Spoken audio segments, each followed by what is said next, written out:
कश्मीर की वही वादियां जिन्हें दुनिया जन्नत कहती है, आज एक अनजाने और गहरे खौफ से कांप रही है। पूरे शहर में एक के बाद एक स्कूल जाने वाले मासूम बच्चे रहस्यमयी तरीके से गायब हो रहे हैं। किसी के पास कोई सुराग नहीं है, कोई खबर नहीं। पीछे रह जाता है तो बस कभी ना खत्म होने वाला इम्तिजाज। जब पूरा सिस्टम इस रहस्य के सामने घुटने टेक देता है, तब इस केस की जांच के लिए भेजा जाता है निडर और सख्त मिजाज police officer DSP Ridwan Syed. Ridwan को लगता है कि ये आतंकवादियों का काम है, जो इन बच्चों का ब्रेन वॉश करके उन्हें नफरत की आग में झोंकना चाहते हैं। कहानी की शुरुआत होती है दिसंबर 2016 के बारामूला शहर से। बर्फ की चादर ओढ़े पहाड़ और देवदार के पेड़ देखने में जितने खूबसूरत है, उतने ही खामोश और रहस्यमय भी। शहर में एक जादूगर के शो के दौरान सबके देखते देखते शोएब नाम का एक लड़का हवा में गायब हो जाता है। वो कोई आम लड़का नहीं, बल्कि शहर के एक एमएलए का बेटा था। उसके गायब होने के बाद सुराग के तौर पर सिर्फ एक चीज मिलती है, बालों का एक गुच्छा। ये घटना पूरे पुलिस डिपार्टमेंट को हिलाकर रख देती है। शहर में पहले से ही पत्थरबाजी की घटनाएं बढ़ रही थी और अब बच्चों का इस तरह से गायब होना किसी बड़ी साजिश की तरफ इशारा कर रहा था। इसी उलझे हुए केस को सुलझाने के लिए डीएसपी रिदवान सैयद का ट्रांसफर रियासी से बारामूला किया जाता है। रिदवान एक ऐसा ऑफिसर है जो अपनी ड्यूटी को ही अपना ईमान मानता है, लेकिन उसके सीने में भी एक पुराना दर्द दफन है। एक ऐसा हादसा जिसने उसे अंदर से तोड़ कर रख दिया था। वो बारामूला अकेला नहीं आता, उसके साथ है उसकी पत्नी गुलनाब, जो कि एक पोएट है और अपने ब्लॉग के जरिए अपनी भावनाओं को दुनिया से बांटती है। साथ में है उसकी बेटी नूरी और एक छोटा चंचल बेटा अयान। ये परिवार शहर के एक पुराने सरकारी बंगले में शिफ्ट होता है। घर बहुत बड़ा है लेकिन वीरान। उसकी लकड़ी की फर्श चरमराती है, दरवाजों से अजीब आवाजें आती है। घर की देखभाल के लिए एक गूंगा अटेंडेंट है जिसका नाम है इकबाल। रिदवान का पूरा ध्यान केस पर है। उसे और उसकी टीम को यकीन है कि ये डायपर टेररिज्म का मामला है, जहां आतंकवादी संगठन छोटे बच्चों को अगवा करके उनका ब्रेन वॉश कर रहे हैं और उन्हें जिहाद के नाम पर सरहद पार ट्रेनिंग के लिए भेज रहे हैं। उसका मानना था कि इस खेती के जरिए ये संगठन कश्मीर के भविष्य को बर्बाद करने की साजिश रच रहे हैं। एक रात जब रिदवान केस की फाइलों में उलझा था, उसका बेटा अयान घर में खेल रहा होता है। खेलते खेलते उसे एहसास होता है कि एक कमरे की फर्श एक जगह से खोखली है। वो लकड़ी का तख्ता हटाता है तो नीचे एक छोटा सा पुराना बक्सा मिलता है जिसमें कुछ गोटियां रखी थी। अयान उन गोटियों से खेलने लगता है। वो एक गोटी उछालता है जो घर की ऊपरी मंजिल के एक कमरे में चली जाती है। जैसे ही गोटी गिरती है, अयान को ऊपर से किसी के चलने की धीमी धीमी आहट सुनाई देती है।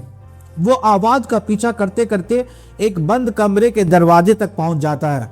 अंदर से किसी बच्चे के गुनगुनाने की आवाज आ रही थी, एक ऐसी धुन जो उसने पहले कभी नहीं सुनी थी।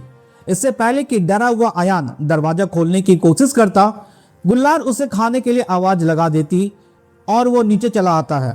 लेकिन वो अनजानी धुन और बंद कमरे का रहस्य उसके दिमाग में अटक जाता है। दूसरी तरफ रिदवान की बेटी नूरी इस नए शहर और नए स्कूल में बिल्कुल अकेली है। वो अपने पिता से बेहद नाराज है।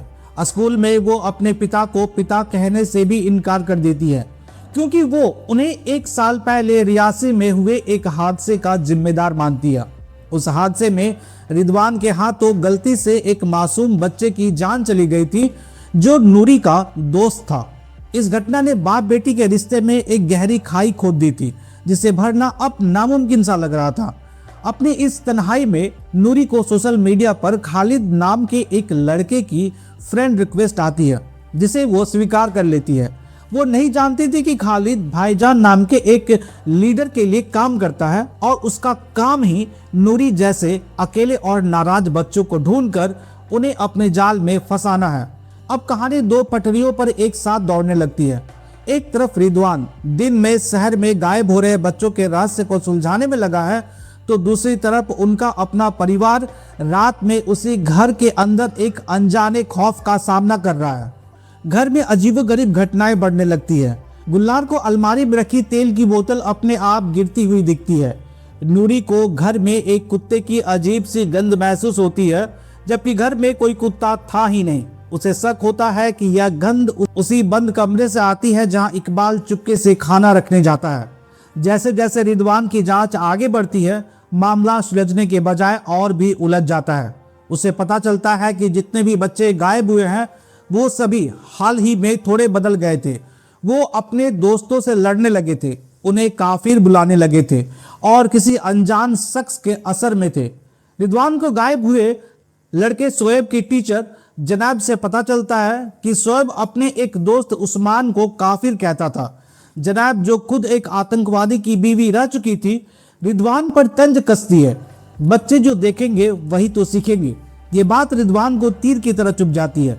उसे एहसास होता है कि यह सिर्फ अपहरण नहीं बल्कि नफरत बोने की एक गहरी साजिश है।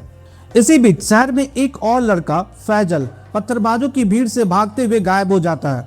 उसके गायब होने से ठीक पहले उसे एक मुरझाया हुआ सफेद ट्यूलिप का फूल दिखाई देता है। यही सफेद ट्यूलिप हर उस जगह पर मिल रहा था जहां से कोई बच्चा गायब हुआ था। रिदवान के लिए यह फूल एक पहेली बन जाता है। इसका क्या मतलब है? क्या यह अपहरण करने वालों का कोई कोड है? घर के अंदर खौफ और भी घना हो रहा था। एक रात गुल्लार को एक औरत का साया दिखाई देता है जो एक अजीब और दर्द भरी लोरी गुनगुना रही थी। कुछ देर बाद वो देखती है कि उसका बेटा अयान भी वही लोरी गुनगुना रहा है। जब वो अयान की स्केच बुक देखती है तो उसकी तो जैसे दुनिया ही पलट जाती है। अयान ने उस घर के चित्र बनाए थे, लेकिन उन चित्रों में घर के साथ साथ कुछ अजीब से साए भी थे जिसका कोई चेहरा नहीं था, और एक चित्र में उसने एक औरत का चेहरा बनाया था।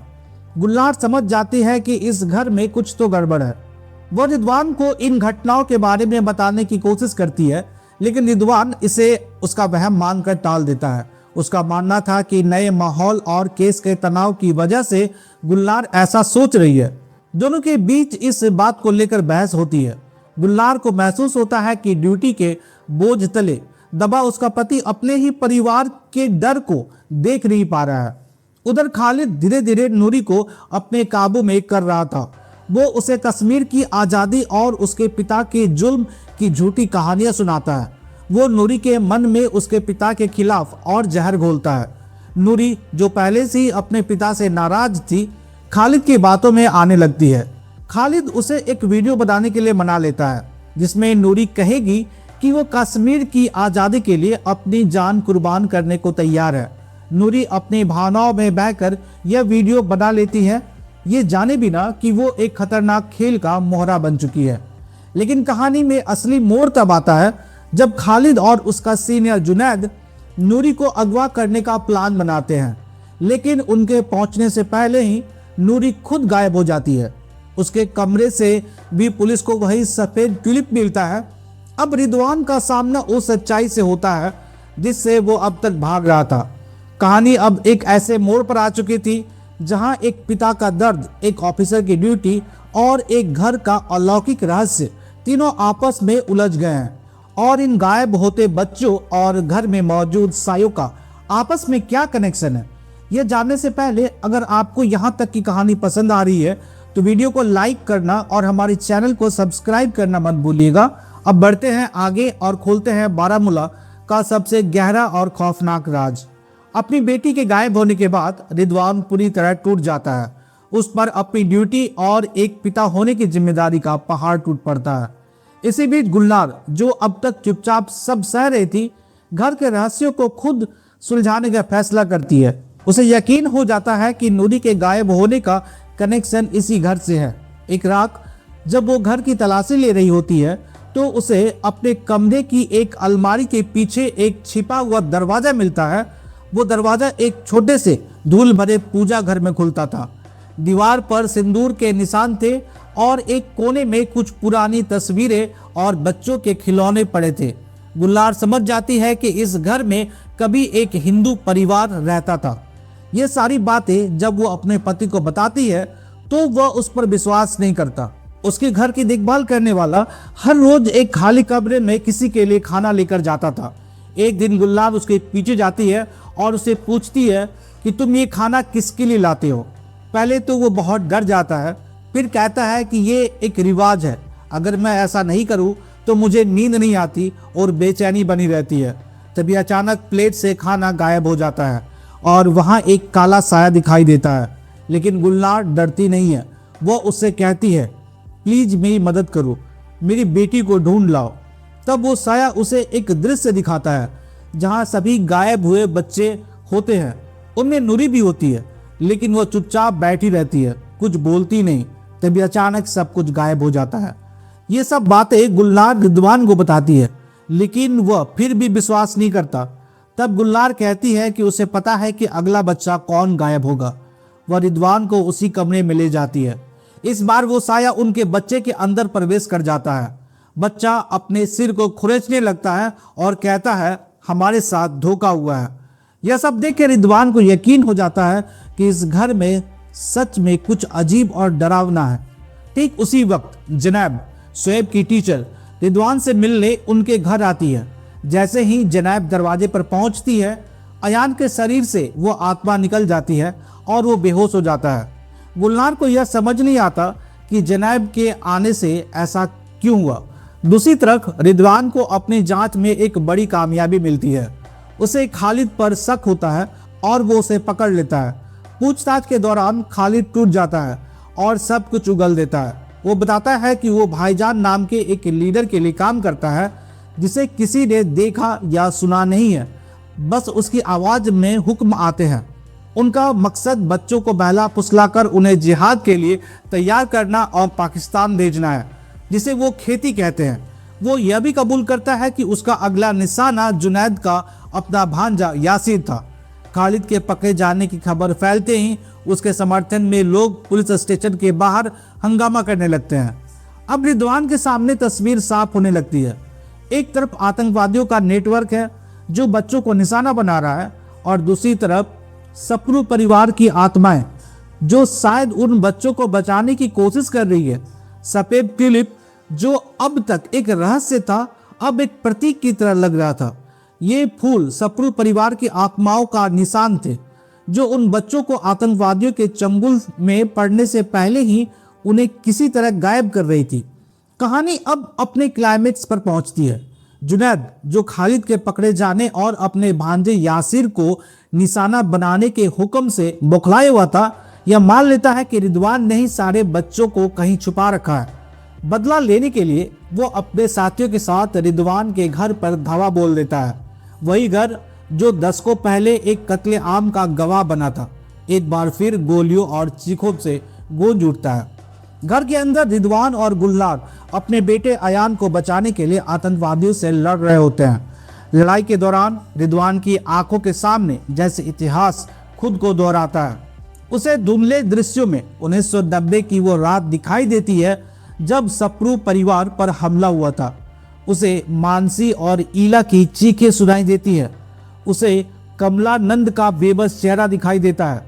तभी वो होता है जिसकी किसी ने कल्पना भी नहीं की थी। जैसे ही एक आतंकवादी अयान को मारने के लिए आगे बढ़ता है, घर की अलौकिक शक्तियां जाग उठती है। मानसी और ईला की आत्माएं जो अब तक सिर्फ सायों और आवाजों में महसूस होती थी, वो रिदवान के परिवार को बचाने के लिए आतंकवादियों पर हमला कर देती है।